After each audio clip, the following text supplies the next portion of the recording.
In the interest of reviewing things for the sake of getting back to them, regardless of whether it's sequential, I'm skipping over to the scherzo, to the second movement of the Prokofiev Sixth, and I had filed away that I need to review the arpeggio section, or learn it better.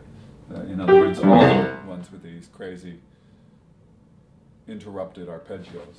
So the harmonies themselves don't change very quickly. In fact, much of the time they repeat. There's some change, and it's just a question of knowing the right hand also well in each key. So if we're talking measure numbers, the first arpeggio section is measure 36 in C major, then it's in G major in measure 50, and then we wait a long while and it comes back, alas, in measure 131, which looks very E major-y, which is good because that's the key of the movement. And then we're done. So 3 times, making for a total of 1, 2, 3, 4, 5, 6, 7, 1, 2, 3, 4, 5, 6, 7.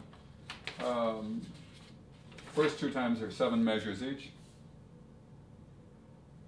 The third time is roughly that too. So it's not a lot of space, but it's cumbersome until it's not. I think you have to decide how you're going to play it. You have to finger it. You have to choreograph it, and then you're done. It's one of those things. You just have to do it. So this is my challenge for this particular segment: is work on the arpeggio section. Sometimes restricting what you ask yourself to do is best, rather than having open-ended practicing. So here goes. Let's see. C major. So I'm not going to waste time by saying, oh, C major, C major. I'm going to say C major.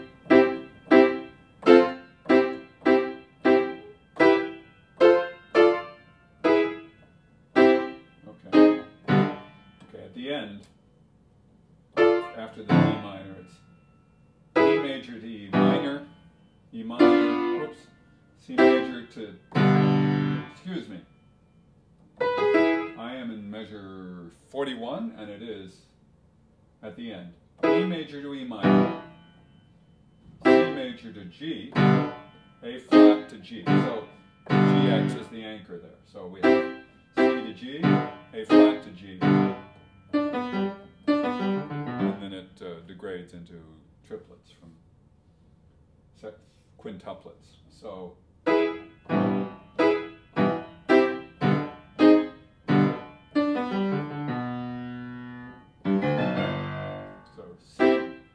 1, C, 1, C, F, C, C.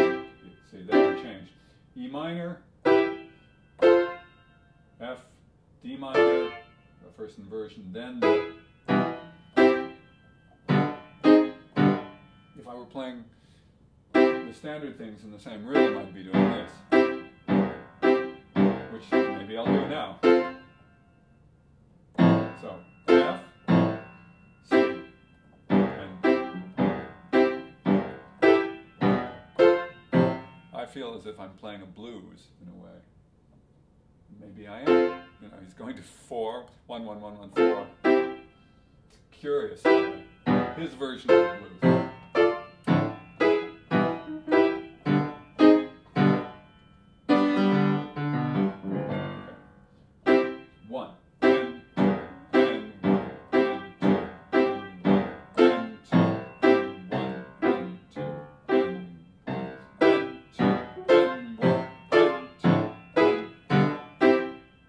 Whoops.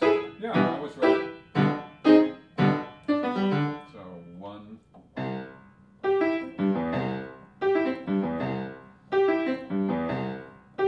F. Just once. And then C. And E minor. And F.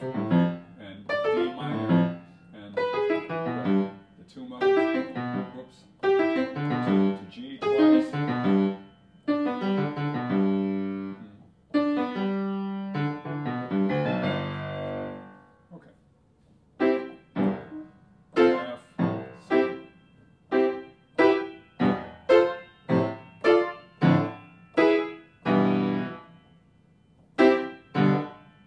That's right.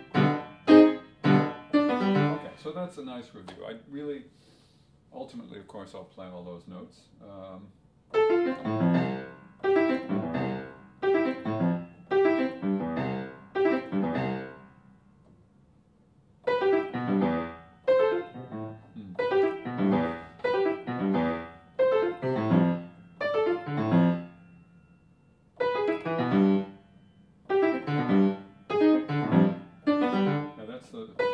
Where it changes: E minor, E minor, F major, D minor, the mixed. Let me go back to E minor, D minor, and the mixed, major minor, and then the two things going to G. C going to G, and A flat going to G, and then establishing G. E minor.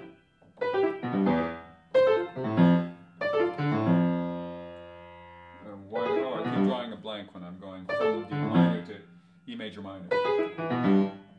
No need to draw a blank, just tell myself what to do. There we go. So E minor,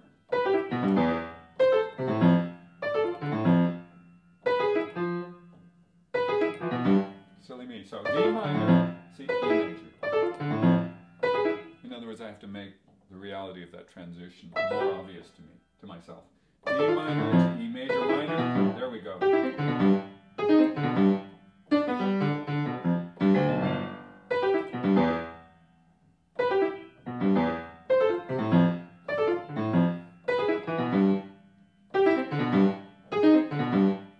Once more.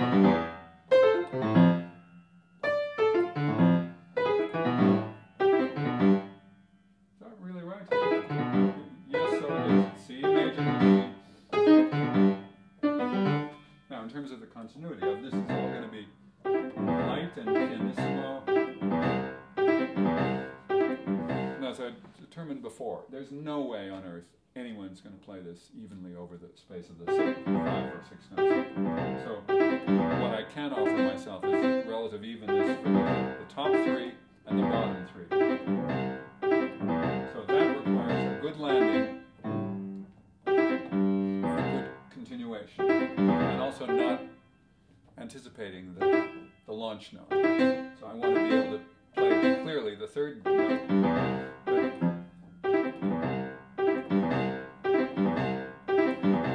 And so on.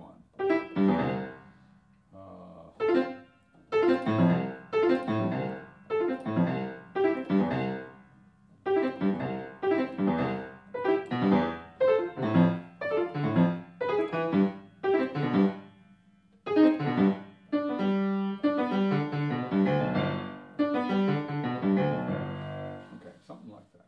Let's see what's going on.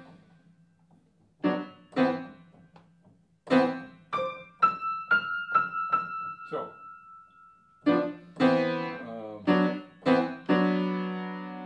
to make sure that's correct. That's not correct, I think. Whoa! No, I was right the first time. That was not D sharp. So, A minor.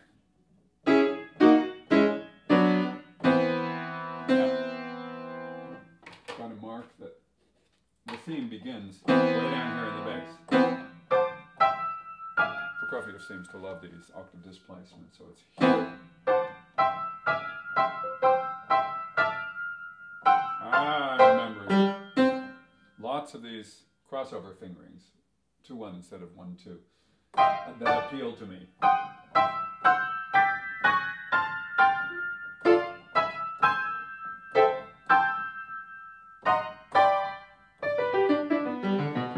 One of those things that it obviously is not there where I just review it and everything is immediately apparent. What is apparent is when I'm right and when I'm wrong. In other words, I'm getting an oral model of where I'm headed, but there's certainly no assurance about what are the chords that are coming up all the time, and that's what I've got to work on. So, for example, if I'm going to use that 2-1 fingering, is it just a smart idea or does it work? In other words, I think it works. Because the getting to it, for me, that's why I chose it in the first place. The getting to it is easy. I can make a fluid gesture there. Okay, so I'm still in C major. It's worth it to note how often I'm on C, not just in C. C, C, C, C, C added, and back to C. 5-1 in C. Lots of C. So I have. Even this is C. Only the B added.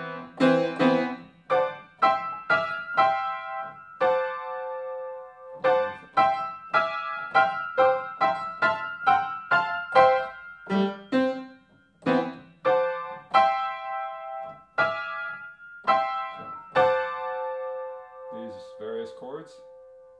7th chord here. I don't know why in this particular spacing it doesn't sound at all like a D7 chord to me, even though it is. This is in measure 36, probably because it goes right back to C. So we have a C-ish chord, a D7th chord, a C chord, an E 9th chord. So I think one of the big things is to feel physical familiarity or physical connection. This goes to here, this goes to here. Again, black note second, different spacing. That makes it very easy. This is going to be ultimately pianissimo. I'm just, sorry. Okay, C marking time, but with a closed and an open position, reaching to the thumb. Now, I've got to be very careful not to just extend my hand. I want to reapproach the keyboard to keep my hand comfortable. Very important. I would lose the lightness too, but most particularly I would gain a stiffening if I just held my hand and sprung my, is that a word? My thumb open. That's stiff. I want to keep light. Okay, here's the F with an E. So right, yep. A nice F major 7th. Again, C with an F sharp added. 4-1, 5-1. 4-1, 5-1. Nice here. The simplicity at the end of the phrase of 2 root position chords. And then a simple 5-1. That's nice.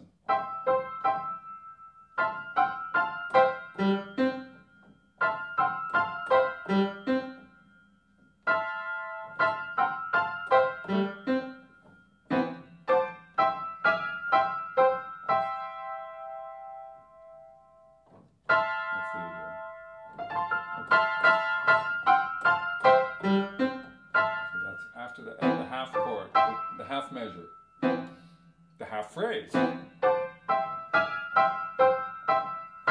what I didn't have before.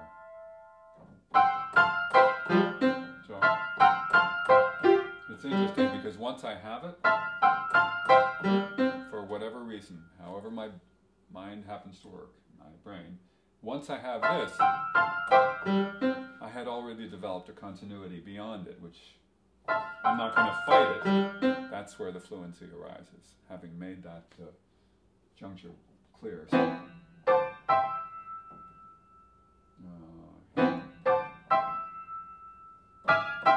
forgot about that. This. So.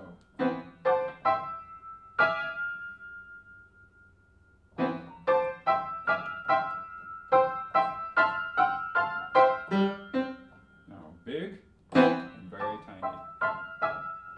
I've got to slow down because, speed up, slow down, that's right. Because I'm not thinking clearly. It's not quite automatic enough for me to be able to trust it implicitly. So I have to trust it with a little bit of thought, and when the thought doesn't come, I have to take care of it. For example, here, I'm not yet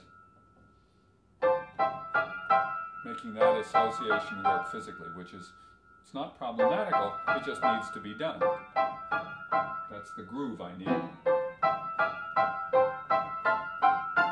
Okay, the way I experienced that success was that just before I reached certain decision points, I knew exactly what to tell myself. I told myself, for example, go to this E7th chord. I told myself, go to this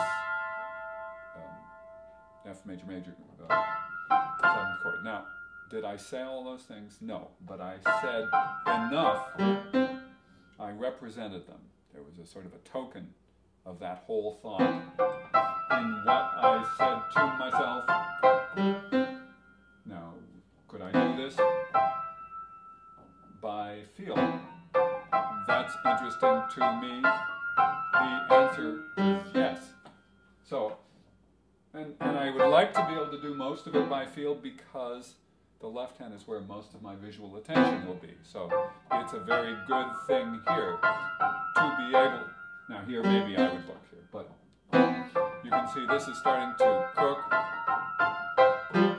Okay, and it's really not automatic repetition. It's actually recognition of when I need to have my mind guide my body, when I need to have my body trusted implicitly by my mind. And it's an exploration. Okay, it's time for you know what.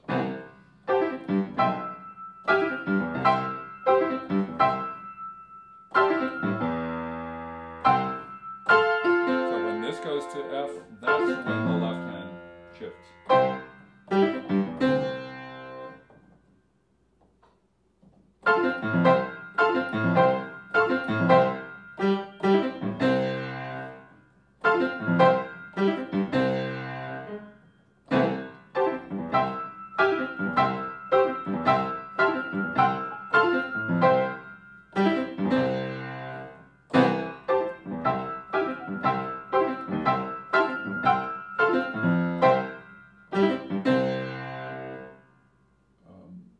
As always happens when you're playing hands together for the first time, or playing it after having more or less conquered something hand separately, it's not just a question of combining two things you play well, it's that you've constructed a third experience altogether, and you have to get used to whatever the realities of that new experience are. I know I sometimes get a little philosophical here, but that's one of the fascinating things for me about playing the piano, is that you're engaging yourself at all kinds of levels, intellectually, physically, emotionally, and these are lifelong pursuits, whether they are as they are symbolized at the piano or in anything else you do. It's the way you deal with these challenges that makes a difference in whether you feel that the challenge is nurturing or helps to strengthen you or whatever, or if it's debilitating. So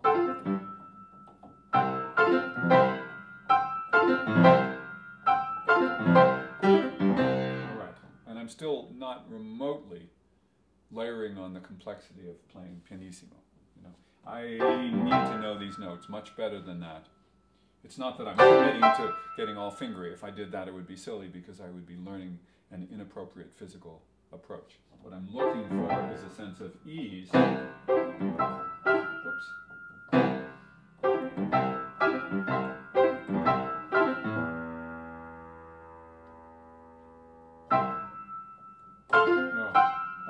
That one.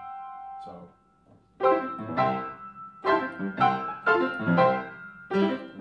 yeah, so if the ease is there, the pianissimo will come.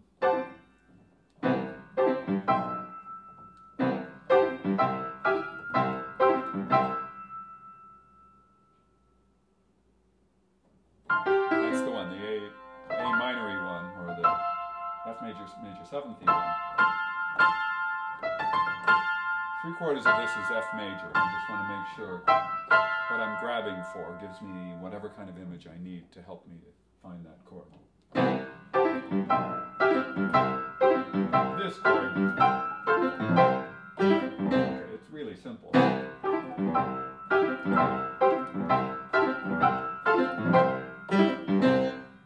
Let me experiment.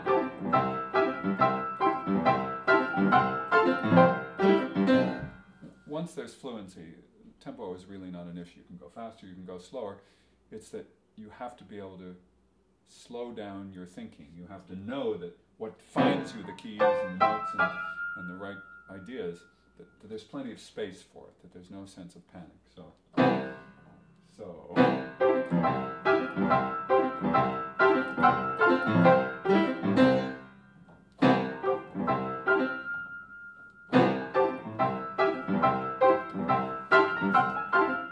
F major, I forgot. F major. And when I cross over, it's just that much hard to get my left hand going. It takes a little too long, I think, to go over. But let me just revisit. I see I've written right hand goes over. No, too hard.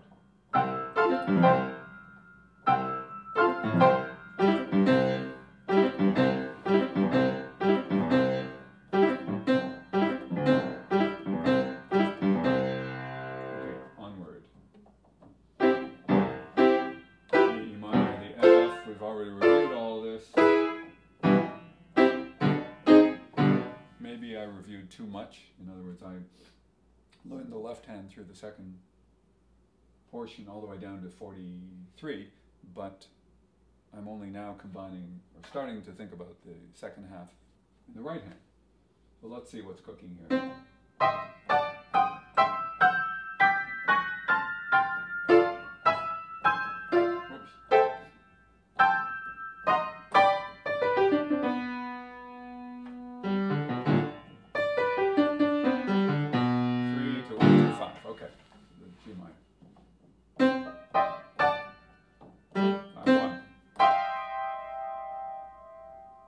C major, C major, C major with added notes. C major. Okay, moved away from C. F-ish, D minor, E.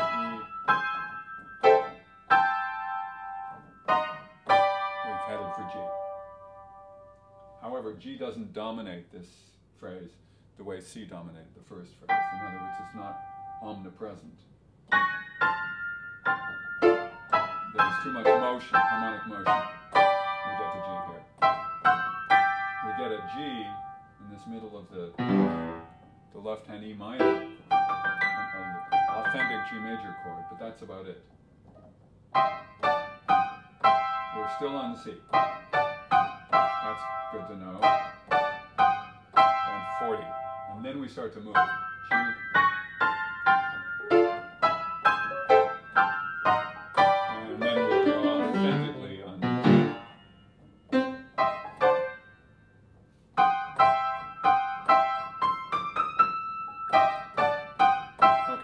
That's a physical thing as much as anything. The way I've fingered it, I have the two crossed fingerings or two ones. I really shouldn't call them crossed fingerings because I'm playing them for their comfort, not for any kind of extension. I don't feel that it's a cross because my arm tilts my hand angle to the point where 2 and 1 are actually in the right order.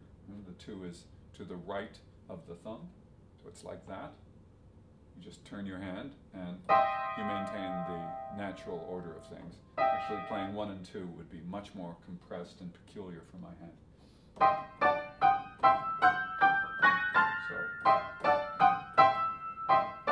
So that's an easy, good sensation. Now it starts to get bigger, and again I have to remind myself not to reach or stretch for it, but rather to reapproach the keyboard. If I'm going to nail that major 10th chord, I have to approach it fresh from the end of the keys. And then the compression, the hand getting smaller, a nice feeling also from white to black to white, I think. The F major, then an extension of one note from A to G. So then tilted augmented E chord, half augmented chord, all white 7th chord,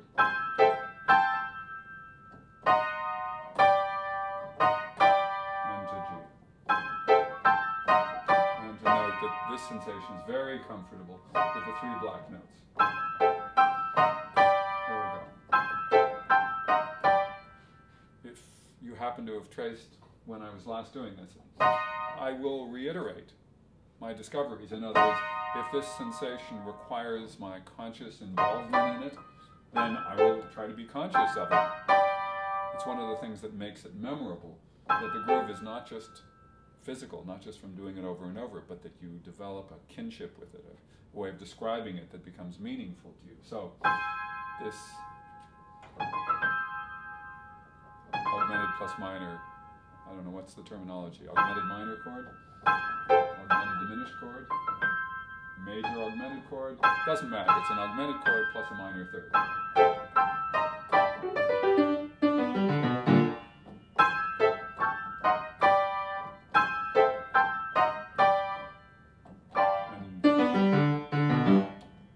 It's just down an octave.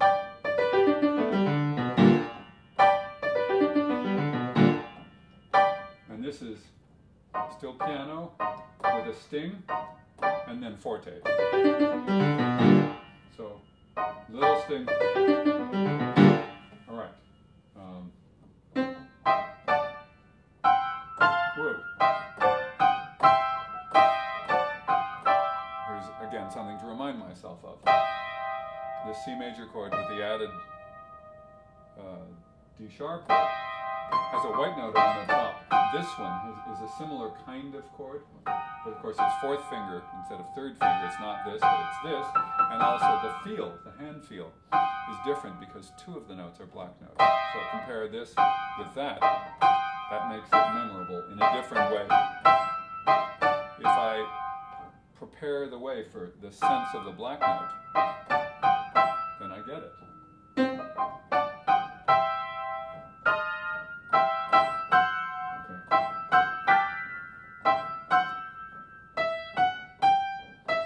Interestingly, the thumb note just goes up by step, but the sense that I get for myself is of all these big skips. The top finger is going up by 3rd. Now here is an interesting decision I have to make. Do I want to think more about the melodic contour? In other words, I'm going up this triad, E minor, or do I want to think more that the little old thumb is just moving up by step? From the point of view of easiness, of making it seem easy to me, it makes more sense to just follow on what the thumb is doing rather than worry about all the skips, especially on the far side of my hand, like the moon, where I can't see what's going on. So right now, I'm actually voicing the thumb just, as you can hear, to give myself a sense of guidance, physical guidance, or actually mental guidance as well, because that's where my attention is. That's kind of fascinating. Now, I can then change the voicing. I must admit, it's much easier finding this is a guiding voice rather than the melody. And that happens very often, I think, that we get so suckered into listening for the primary melodic line, whereas sometimes, from the point of view of really learning a passage, finding the line that makes the connection simplest is most important. From a learning perspective, but not from an interpretive perspective. You still want to have everyone hear the theme.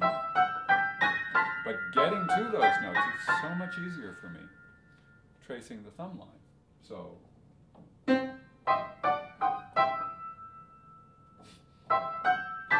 well, okay.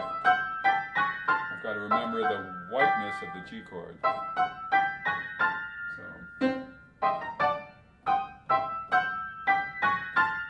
still thinking a lot. That's pretty good. Now this has leaps.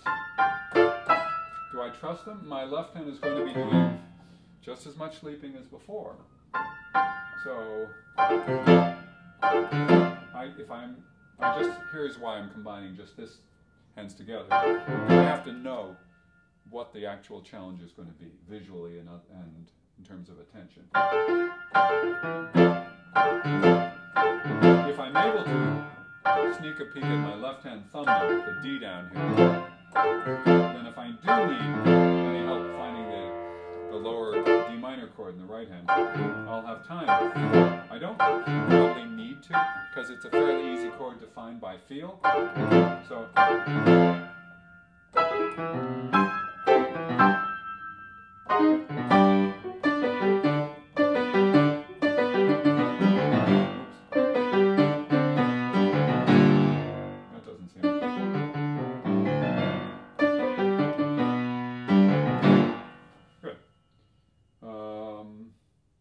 it's time to see how these parts interact with one another. Okay. When it goes up to that, the black note, when it starts to climb, that's when the chords start to change. E minor, F, D minor, E major going to E minor on the left hand, this augmented E chord.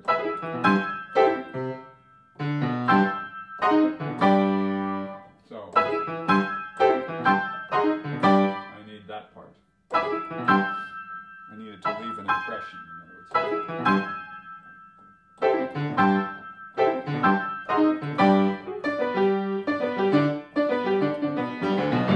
What's interesting about my current fingering is the fact that I have one shared hand group. Right hand goes from 5 down to 1, left hand goes from 1 down to 5, and the left hand turns in a different place. It's not unlike dealing with hands together scales or arpeggios anywhere. That's my current solution. The other would be that, to just use 2/4 groups and then do something odd in the left hand. 1, 2, 3, 5, 3, 5. It's actually not a bad fingering.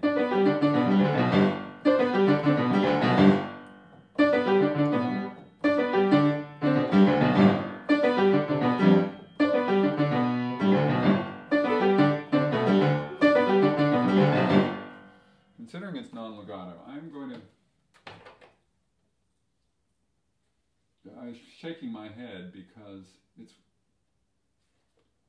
one of those cute potential solutions.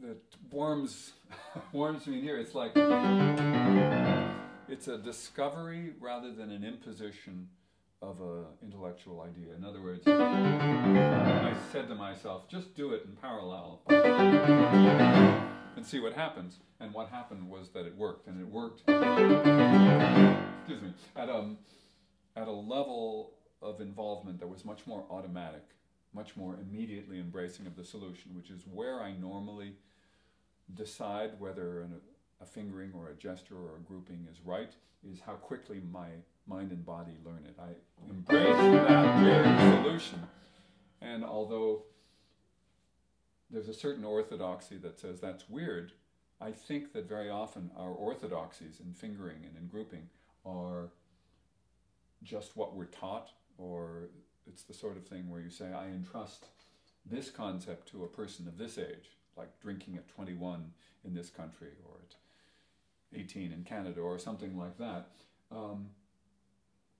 And it doesn't necessarily make it right all across the board. So in this case, I would much rather embrace the discovery that something works than say, but that's not the appropriate kind of turn fingering. Why are you turning from fifth to fifth? And the answer is because it works, not because the fingering rule book said so. The fingering rule book is always, one hopes, written after the practice. It's a way of capturing good practice most of the time. And I keep liking to stress that the rules of thumb that I use in guiding my own practicing and my students' work are, at best, principles to be guided by, not to be dictated to. And the collision between two of them is part of the interesting things about learning. That's why I will repeat one of my favorite aphorisms, that understanding begins when two truths collide. So that's what's happening here, and I'm rather delighted that I found a solution that, at least for now, I've learned more quickly and that serves me better. So let's go back. Today seems to be the day for philosophizing. So, the E minor to the F to the D minor, which actually agrees only on the bottom when the right hand actually plays D minor. Then here, where the right hand and the left hand agree to play E major, then the left hand goes to E minor and the right hand goes to this augmented E, half augmented chord. And then they finally agree on G here. That's fun.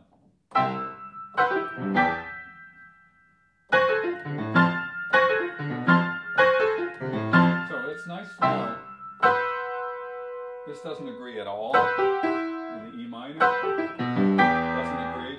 When the left hand starts F major, it doesn't agree. Comes into focus. The right hand just adds one G on the bottom, and then it comes into focus on D minor. It's in focus, it's out of focus. Well, they agree here, because the left hand shares 3 of the 4 right hand notes. The A minor 7. They share a G here, but the left hand had played G major E, and the right hand was still in A minor 7th E. Sorry about all my E adjectives. I can't think of anything more technical than that. When something is sort of augmented, it's augmenty or augmentedy or... All right.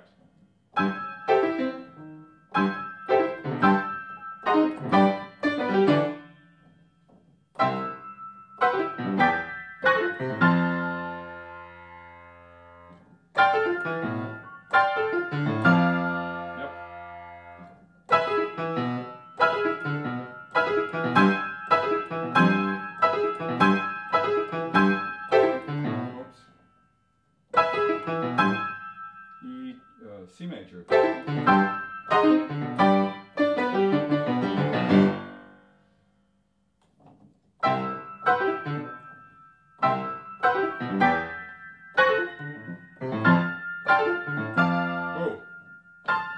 I'm cheating. It's down the octave.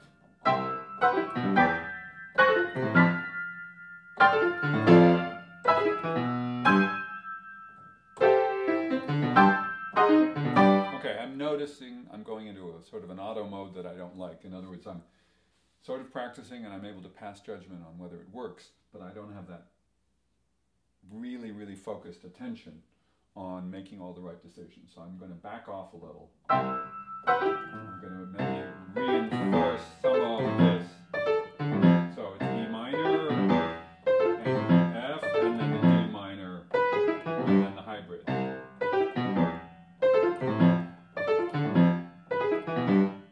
Let's go that far. Down when I go to D minor. An agreeing D minor, it's down the octave. I was about to say stretch out, but that's a pejorative word for me. Just play a bigger chord. Reapproach the keyboard to get it.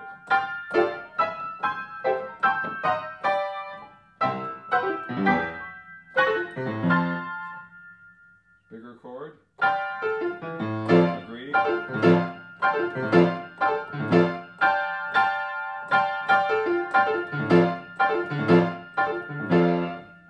So that particular transition, going down and then coming back up, is the most challenging for the right hand because of the positional change.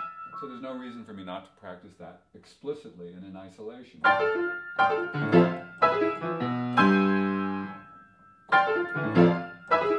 In other words, even though it's in between two phraselets, it's where the action is. It's where I need to be able to feel comfortable. So those kinds of transitional things that don't add up musically as being bound together are sometimes really insidious challenges because you don't actually address them directly, and that's where a lot of the good work and a lot of the interesting work really happens.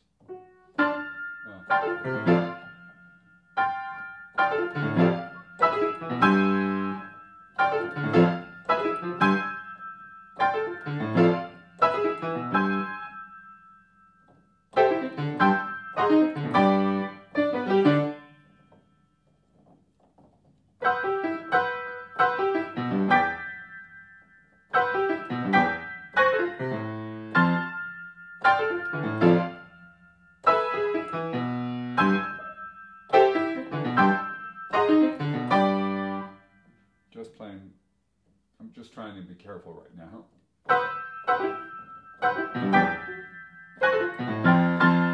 Okay.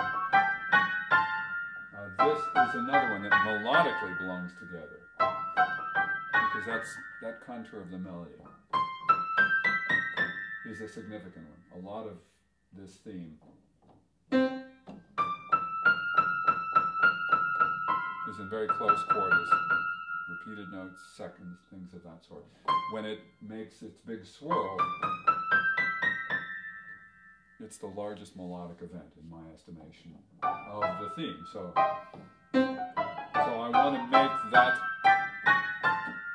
comfortable and apparent in both hands.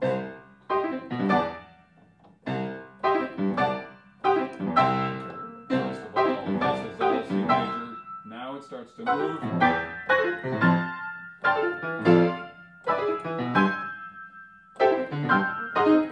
Okay, I can do it in small increments like that, but I need the continuity built from the E minor to the F,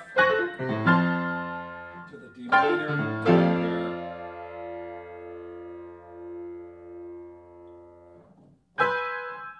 Oops. Okay, so I needed to remind myself that there's an agreement in the E major. For some reason, I didn't file away that E major. I had E minor, climbing to F, climbing to D minor, back down. I think, having told myself that this was a hybrid, going from E major to E minor, its essential E-ness was not present. Okay, so E minor, going up, going up, going up. Okay.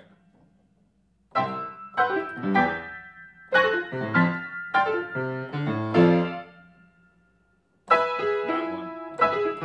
That's what I need to get that far.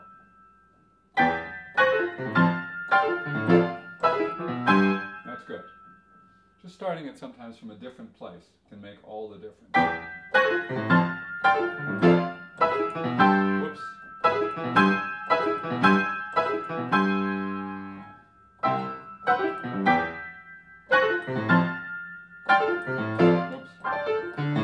D minor.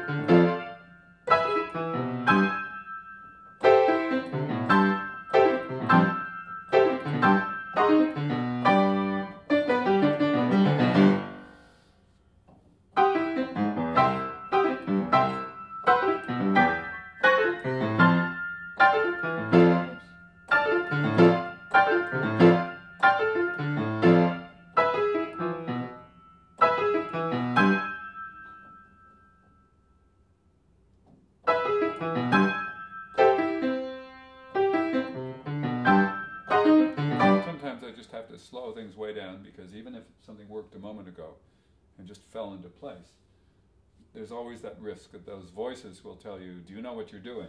And of course, if you repeat things too much and the law of diminishing return kicks in, you really can be practicing so mindlessly that you have not only have no idea what you're doing, but you may do damage to your learning, because you'll reinforce incorrect things, and you'll reinforce them awfully well just by repeating. So you speed up, you slow down, you do whatever it takes to find the fluency, the point at which you can assimilate the learning well.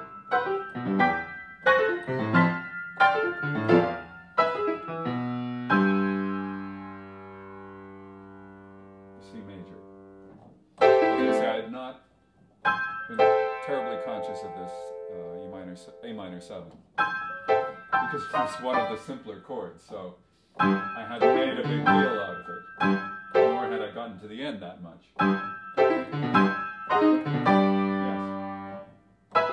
Yes. So getting from E to the A minor 7.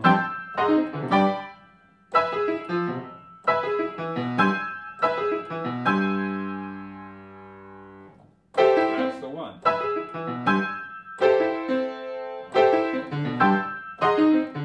And I have to remember the bottom chord is G major, both of the last two times. C going to G, A flat going to G.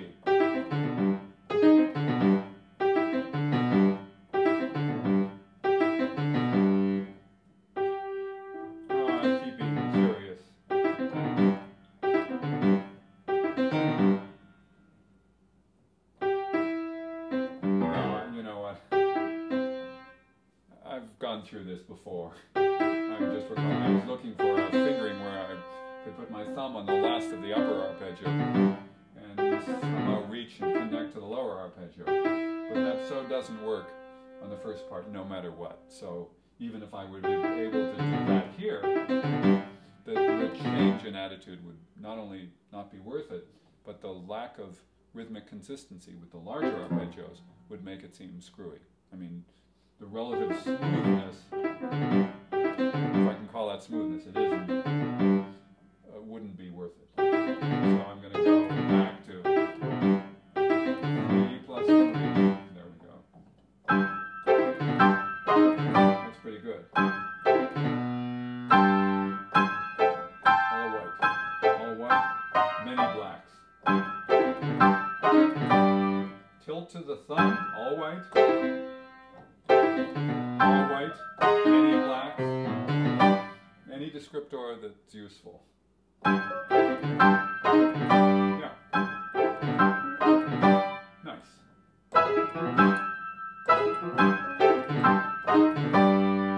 As you can see, sometimes I'm referring to the music and sometimes I'm not.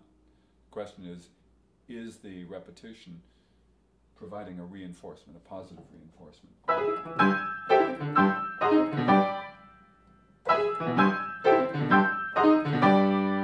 There it was. Yep.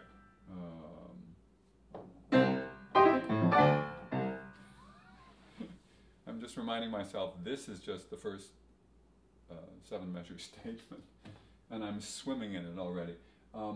I hope that some of the work I'm doing here will pay off later when I'm dealing with other keys. You know,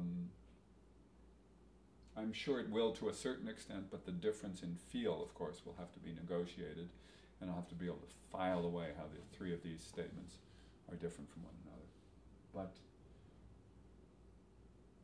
I think that that aspect of working towards a goal, like knowing how far you have to travel or how much you have to learn, can be extraordinarily negative. In other words, if I worry that this is not moving quickly enough, then I run the risk of not learning this well. Now, I do know also that sometimes something undercooked or underdone that you come back to will work very well if you find yourself reaching the point of diminishing return or frustration or something like that. So I'm not in any way distressed by it, but it is amusing. And if I did at the beginning of this taping or video or recording or whatever we call it now, if I commented on the fact that I had these 3 statements I wanted to learn and I may not in this session, that's not that distressing. It's still part of my challenge for the day,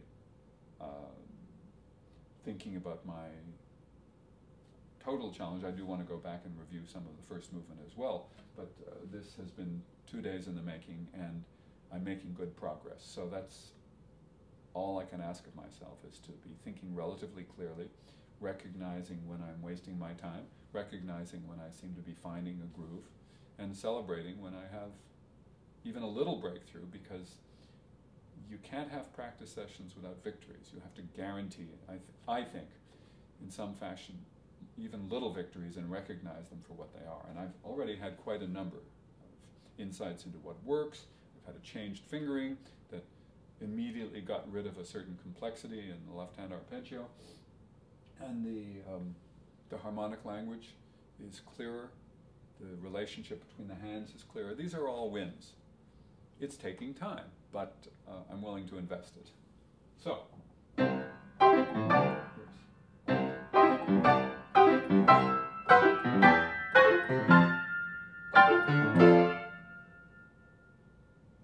Okay, I absolutely needed to think, what on earth am I doing at that point? This was, and that's that notorious E major.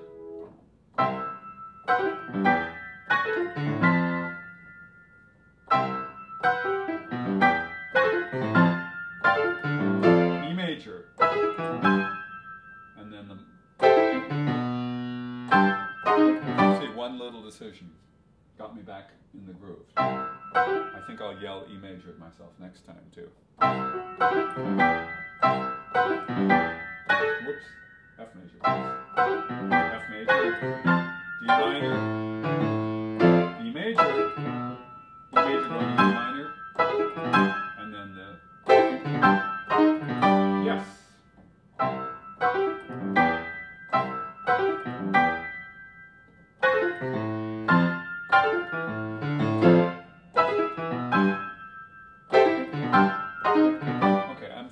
Excuse me, I'm executing with enough mental breaths to recognize when I need the mental input. In other words, I'm instructing myself, let me try to do it out loud. E minor, F major, agreeing in the right hand, open in the right hand, and then agreeing F minor down here, E major, whoops, right into E minor in the bass. This A minor 7th with C in the left hand, the white notes. I'm actually thinking those thoughts. Okay, so saying them out loud. Sometimes, of course, it'll slow me down because I can't talk out loud as quickly as I can think those thoughts. But I'm thinking them now. Can't you hear them?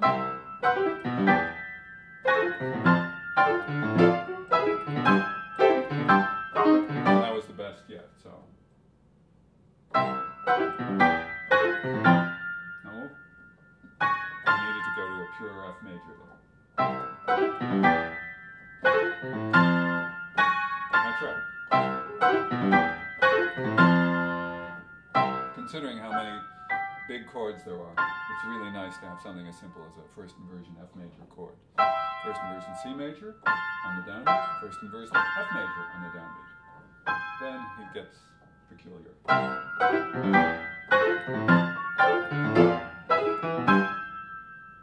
Think, C major here, I know. Yes. So, C, that's it.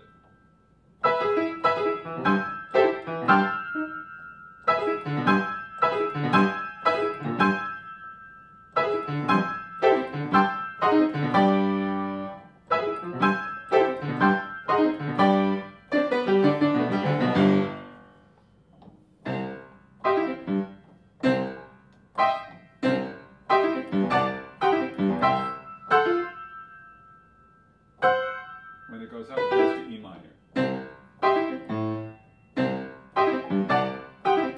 Here is E minor.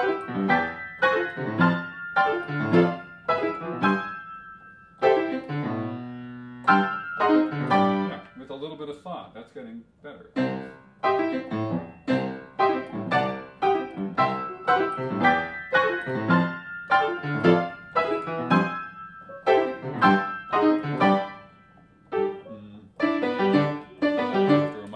This G major arpeggio is its second inversion.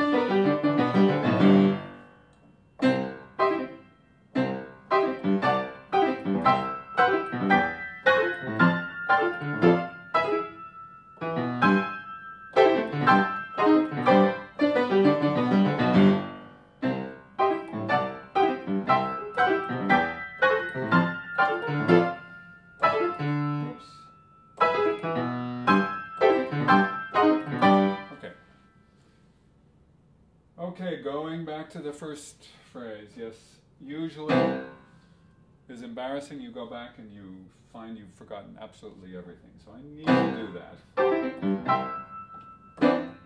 I'm going to review, oh yes.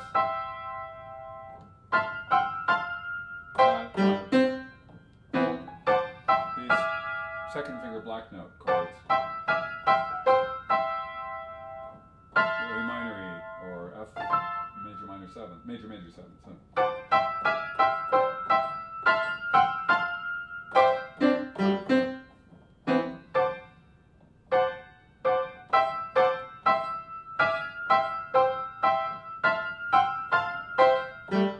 Yep, I remember it.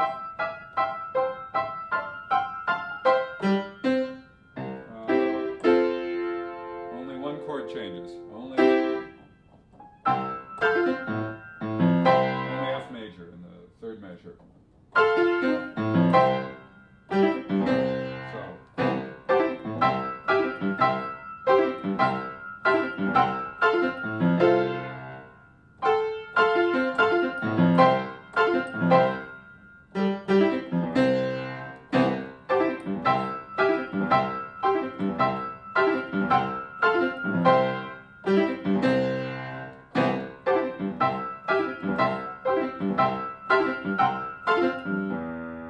Stays F all the way down. Those hybrids I leave for that E major minor in the next phrase. So. Back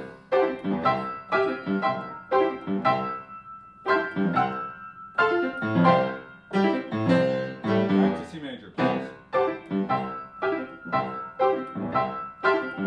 F major all the way down. There we go.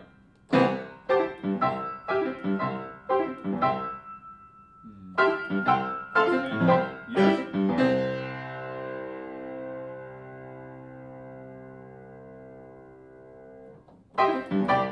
So I haven't practiced this transition, obviously. So it's a single C and then up the octave. So I'm going to try from the F major.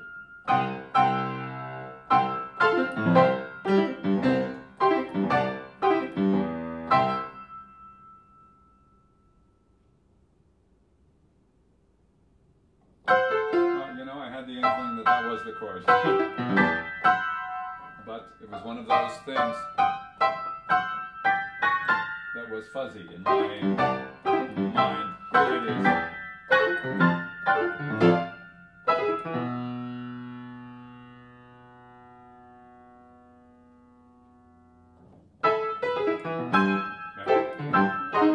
That's right.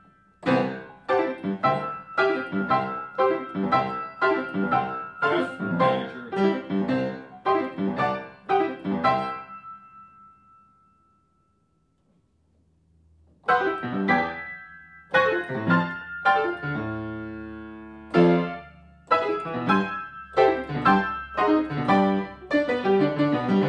Okay, there it is. Is it pure? Is it perfect? Is it continuous? No. But I remembered it. I learned it.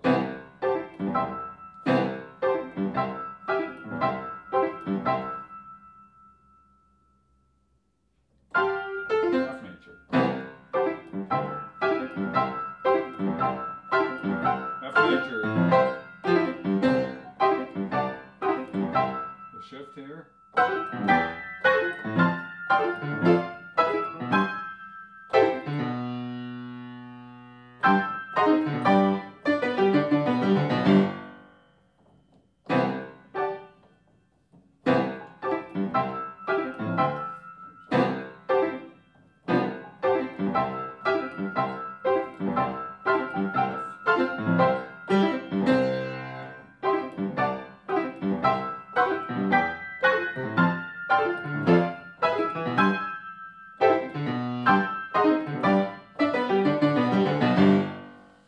That's an accomplishment for me.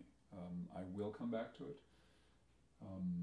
Do I have the energy right now? You know what I'm going to do is I'm going to investigate the next one. I don't think I'm going to learn it to the same extent I did that one yet, but I want to know for after I break what I'm looking forward to, rather than thinking, uh-oh, I don't want any sense of dread, in other words. There is an intervening passage. I'm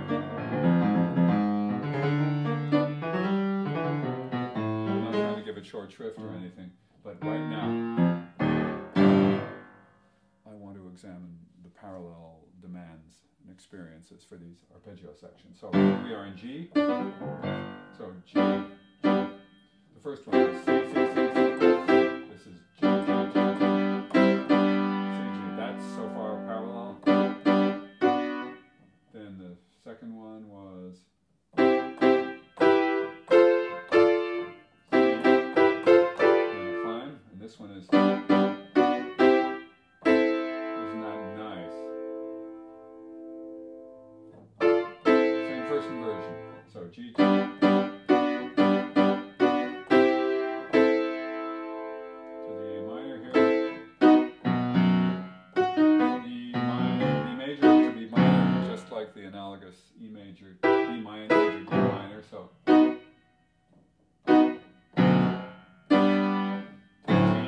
to D. Okay. I think I discovered that before, but I needed the reinforcement for when I start, to work this section on its own.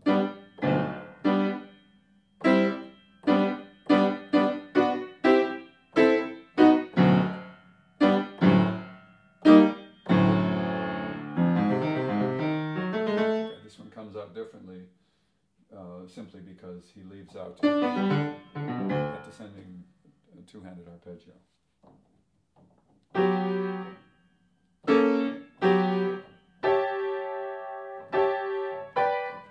As I recall too, the shapes of these chords are similar.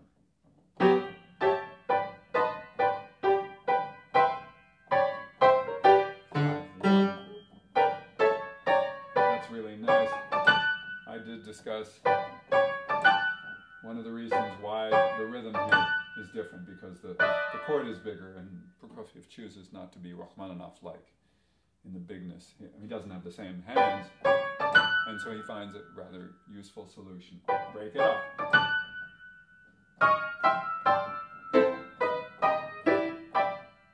I'm really appreciative that much of the feel of it is the same.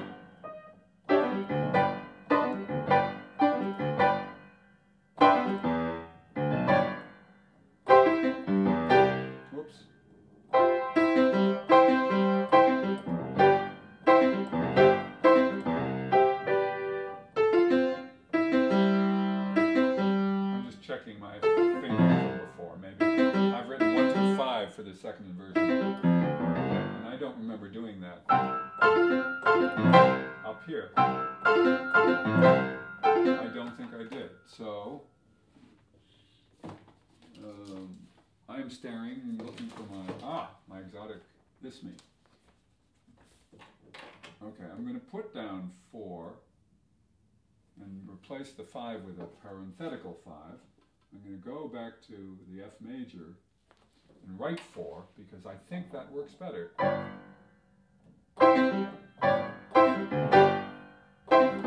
it's 1, 2, 4, 1, 2, 5.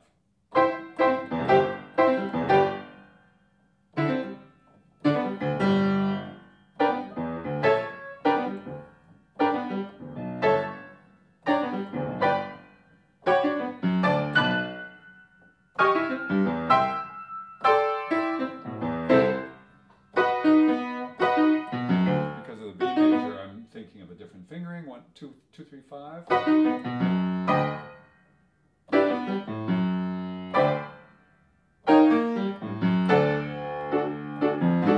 Okay, so that sounded painstaking. It isn't really. I was just trying to work out how much familiarity I already have. So I think if I did it hands alone, 5, 1. I keep expecting that to be louder. It isn't really. He didn't voice it, but he did ask for a sting on the third beat. Zing. And again on this downbeat. So I'm going to circle those because I've been maybe ignoring them. It provides a, let me call it a tonal reassurance. Arrive on the arrive.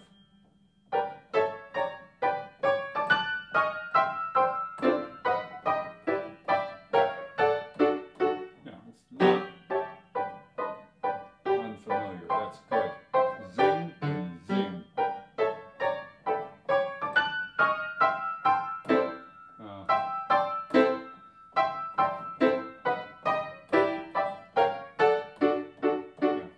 that's going to be okay. But I do want to take a break because I've worked hard. It may not be a long time, clock time, but it feels like a long time in terms of intense concentration, getting something done. So I'll take a break.